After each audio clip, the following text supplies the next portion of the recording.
What if I told you that one of the greatest cities on Earth wasn't in Europe or Asia, but in Africa? A city so advanced that European visitors couldn't believe it existed, and then in just a few days it was destroyed.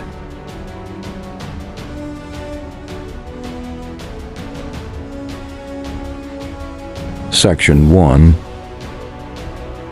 In the year 1691, a Dutch sea captain named Ulfric Dapper sat down to write about a city he had heard described by traders who had visited West Africa. He had never been there himself, but the accounts he collected from those who had were so extraordinary that he struggled to find the right words. He wrote, "The town seems very great. When you enter into it, you go into a broad street, not paved, which seems to be 7 or 8 times broader than the Wormo Street in Amsterdam. 7 or 8 times broader than one of the most famous streets in Europe." This was not a small village. This was not a primitive settlement. This was one of the greatest cities on the face of the earth at a time when most of Europe was still climbing out of the Middle Ages, and most of the world has never heard of it. The ancient city that Europeans couldn't believe existed. Stay with me, because this story has 2 halves. The first half will fill you with a pride you may never have felt before. The second half will break your heart, and the ending is still being written. Right now in 2024, this is the true story of Benin City. Section 2. Welcome to Retro Remind Network, the channel that pulls out the stories the world was never supposed to forget. Today, we are going to a city that was, at its peak, one of the most sophisticated urban centers anywhere on Earth. A city with planned streets, a functioning drainage system, a royal palace that visitors compared to the Palace of Versailles, and an artistic tradition that produced works of such extraordinary beauty that when they reached Europe, European scholars refused to believe Africans had made them. This is the story of Benin City, and it is one of the most important stories in African history. Section 3. The Birth of a Kingdom. The Kingdom of Benin, not to be confused with the modern country of Benin, which is a separate nation, was founded in what is now southern Nigeria, in the area that the Edo people called Ego Damagodo. Its origins stretch back over 1,000 years. By the 11th century, Adi Benin already had a system of government, a royal court, and a growing tradition of brass casting that would eventually produce some of the finest metalwork in human history. The kingdom was ruled by the Oba, the king, who was both the political and spiritual leader of the Edo people. The Oba was considered divine. His court was one of the most elaborate and ceremonially complex in the world, and the city that grew around his palace, Benin City, was unlike anything else in West Africa. By the 14th century, the great Oba Ueka had begun the transformation of Benin City into a truly monumental urban space. His successors continued this work. Streets were widened, the palace was expanded, the city was surrounded by a system of earthworks, walls, and ditches that stretched for over 16,000 kilometers in total length, the largest single structure ever built in the pre-colonial world. For context, the Great Wall of China stretches for approximately 21,000 kilometers. The Benin earthworks at 16,000 kilometers were 3/4 the length of the Great Wall of China. And unlike the Great Wall, which was built by the armies of a vast empire, the Benin earthworks were built by a single kingdom, by the Edo people, in the forests of what is now southern Nigeria. Most people in the world have never heard of them. Section 4. the city at its peak. By the 5th, 10th, and 16th centuries, Benin City was at the height of its power and sophistication, and we know this not from African sources alone, but from the written accounts of Europeans who visited and who recorded, in their own words, what they found. These were not friendly visitors. These were merchants, explorers, and soldiers from Portugal, the Netherlands, England, and Germany, nations that were simultaneously building empires across the world. Nations that had every reason to dismiss what they found in Africa as primitive and uncivilized, and yet what they wrote about Benin City was unmistakable. In 1486, the first Portuguese ambassador to the Kingdom of Benin, Rui de Sequeira, arrived at the court of Oba Ozalua. He was received with full diplomatic ceremony. He was shown the palace. He met the Oba, and he returned to Portugal with a report that stunned the Portuguese court. The Oba, he reported, spoke with as much authority over his people as any king in Europe. The Portuguese were so impressed by Benin that they established a trading relationship almost immediately. They sent missionaries, they opened a trading post, and they began to learn the Edo language, one of the first times a European nation had committed to learning an African language for the purposes of trade. But it is the Dutch accounts that give us the most detailed picture of what Benin City actually looked like.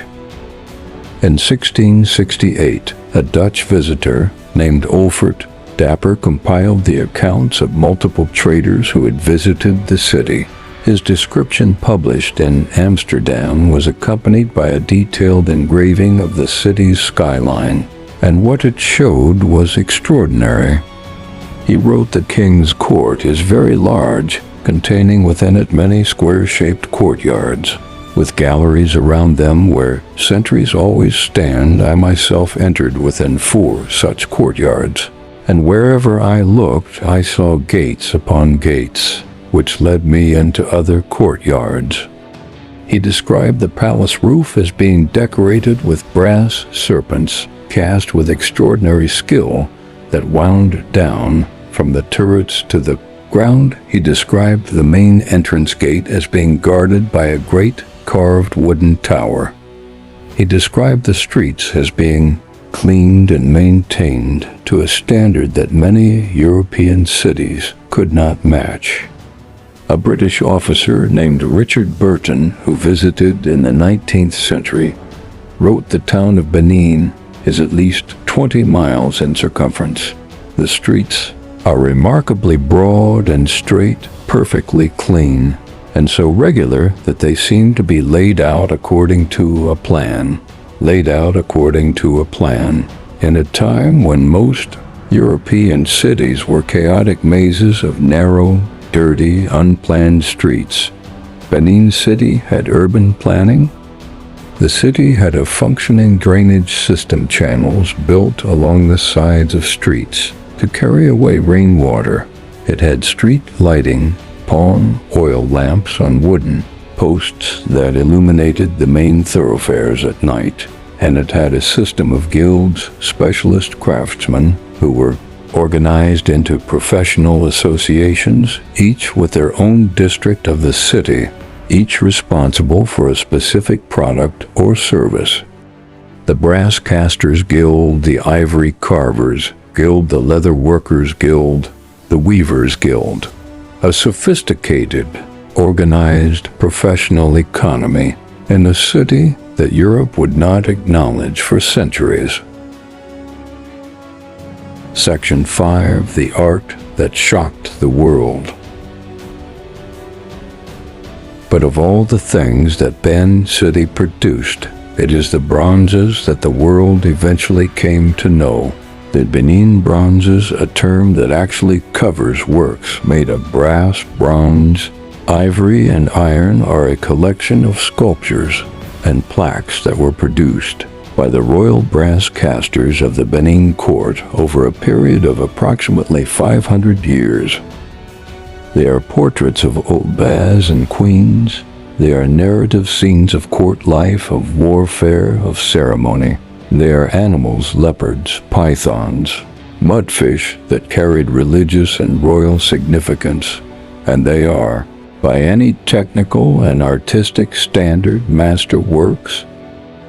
When the first Benin Bronzes reached Europe in the late 19th century, the reaction from the European art and academic establishment was immediate and revealing. They could not believe Africans had made them.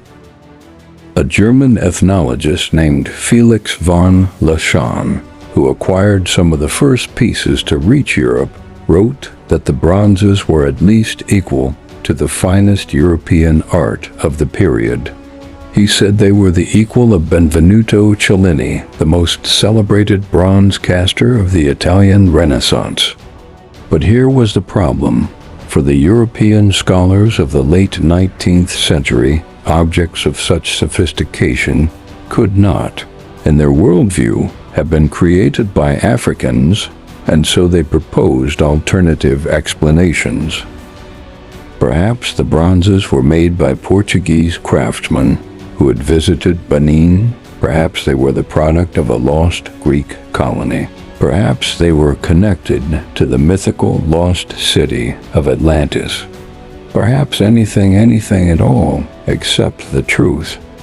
The truth, which the evidence overwhelmingly supported, was simple. The Benin bronzes were made in Benin by Edo craftsmen using techniques that the Edo people had developed and refined over centuries. The lost wax casting technique used in the bronzes was so sophisticated that modern metallurgists still study it today. The Benin bronzes were not a mystery. They were not an anomaly. They were the product of a civilization that had been producing masterwork, art for 500 years. The only mystery was why the world had not known about them sooner. And then, in 1897, the world found out about them in the worst possible way. Section 6. The year everything changed. January 1897, West Africa. The British Empire was at the height of its power.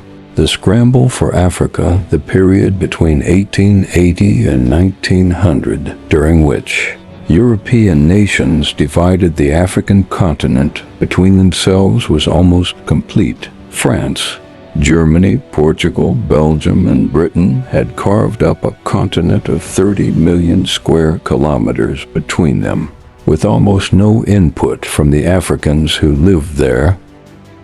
The Kingdom of Benin remained one of the few territories in the region that had not yet been formally absorbed into the British Empire.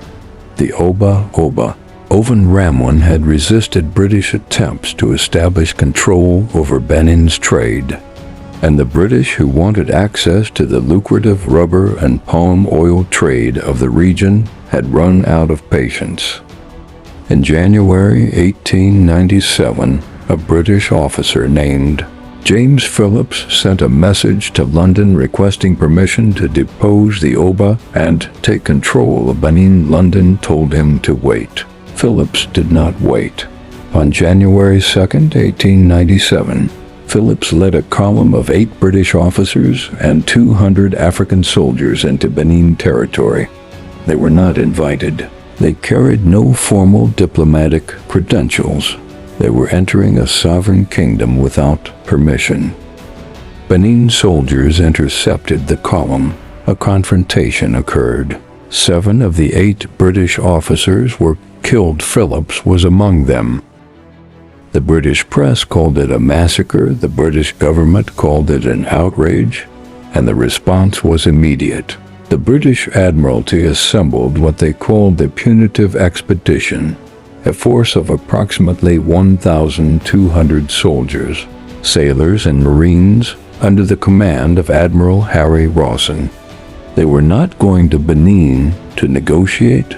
They were not going to establish a trading post. They were going to destroy. The Punitive Expedition reached Benin in February 1897. The fighting was brief. The British forces were vastly better armed. Within days, they had taken the city. What happened next was recorded by the British soldiers themselves in photographs, in diaries, and official dispatches. They looted the palace. Every bronze, every ivory carving, every royal artifact they could find was taken. Soldiers picked up individual pieces, some of them centuries old, and carried them away. Others were loaded onto ships. The royal collection of Benin, the accumulated artistic treasures of 5 centuries of one of the world's great civilizations, was taken in days. These photographs exist. They are in archives. They were taken by the men who did this, and then they burned the city, Benin City, one of the most extraordinary urban centers in human history.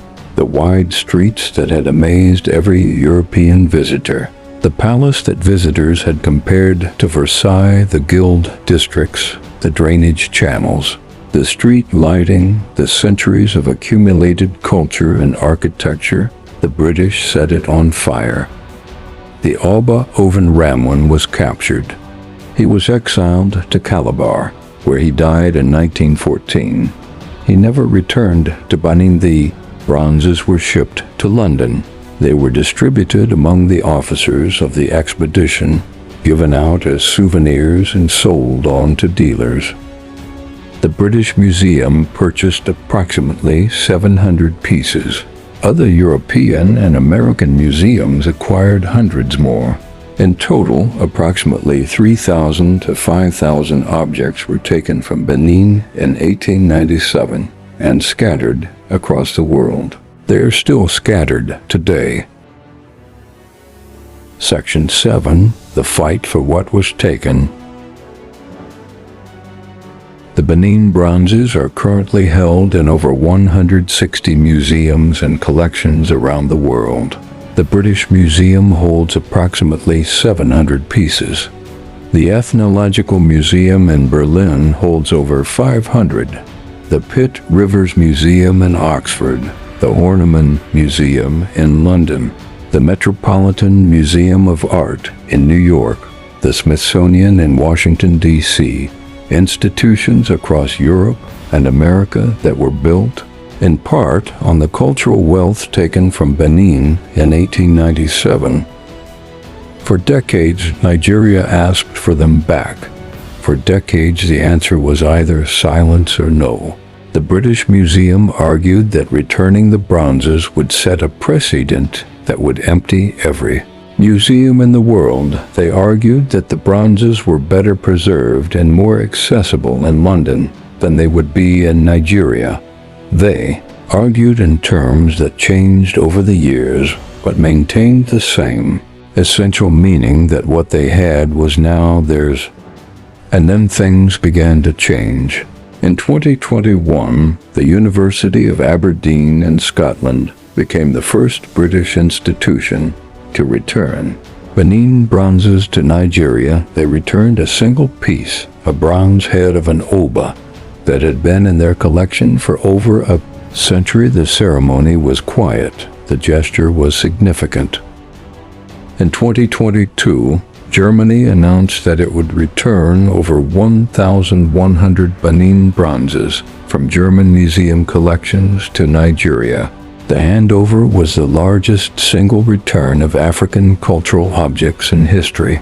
In 2022, the Smithsonian Institution in Washington announced it would return its entire collection of Benin bronzes. The Metropolitan Museum of Art announced it was in discussions about returns. And then in 2022, the British Museum said it would not return its collection, that it was legally prevented from doing so by the British Museum Act of 1963, which prohibits the permanent disposal of objects from the collection, that the bronzes would remain in London. As of 2024, the British Museum holds over 700 Benin bronzes They are among the most visited objects in the museum, and they remain in London 127 years after they were taken from Benin, 127 years after the city that produced them was burned to the ground. Last section, Benin City today. But here is what the British soldiers who burned Benin City in 1897 did not understand. You can burn a city. You can steal its treasures. You can exile its king and dismantle its structures and scatter its people, but you cannot burn a culture. Benin City was rebuilt. The Edo people did not disappear. The Brass Casters Guild, which the British soldiers walked past on their way to the palace in 1897, is still there on Eigen Street in Benin City. The same street, the same craft, the same lineages of craftsmen passing their skills to their children and their children's children. The Aba still reigns in Benin City. Not as a political ruler. Nigeria is a federal republic with its own government, but as a cultural and spiritual leader. The current Oba Iwer II, who has reigned since 2016, has been at the forefront of the campaign to return the Benin Bronzes. He has met with museum directors, he has addressed international bodies, he has made the case calmly, directly, and with complete authority that what was taken from Benin belongs to Benin. And in 2021, Nigeria announced the construction of the Edo Museum of West African Art, a new world-class museum in Benin City, specifically designed to house returned bronzes and to tell the story of Benin civilization to the world, designed by the British architect David Adjaye, funded by international donors. A statement in glass and steel, an ambition that Benin City is not a story that ended in 1897. It is a story that is continuing. In 1897, a British officer wrote in his diary that the bronzes his soldiers had found in Benin were, in his estimation, quite extraordinarily fine. He could not explain how they had been made. He could not explain who had made them. He took them anyway. The bronzes were made by people who knew exactly who they were, who had been producing work of this quality for 500 years, who lived in a city that was, by any objective measure, one of the most sophisticated urban centers on the face of the earth. Their story was buried. Their city was burned. Their treasures were taken. But their craft survived. Their culture survived. Their king survived. And slowly, one bronze at a time, their story is finding its way home. If this video changed the way you see African history, if it made you feel pride or anger, or both, please subscribe to Retro Remind Network. We find the stories the world was never supposed to forget, and we make sure they are never forgotten. Share this video with everyone you know. Leave a comment. Did you know about Benin City before today? And what do you think should happen to the bronzes? I will see you in the next one.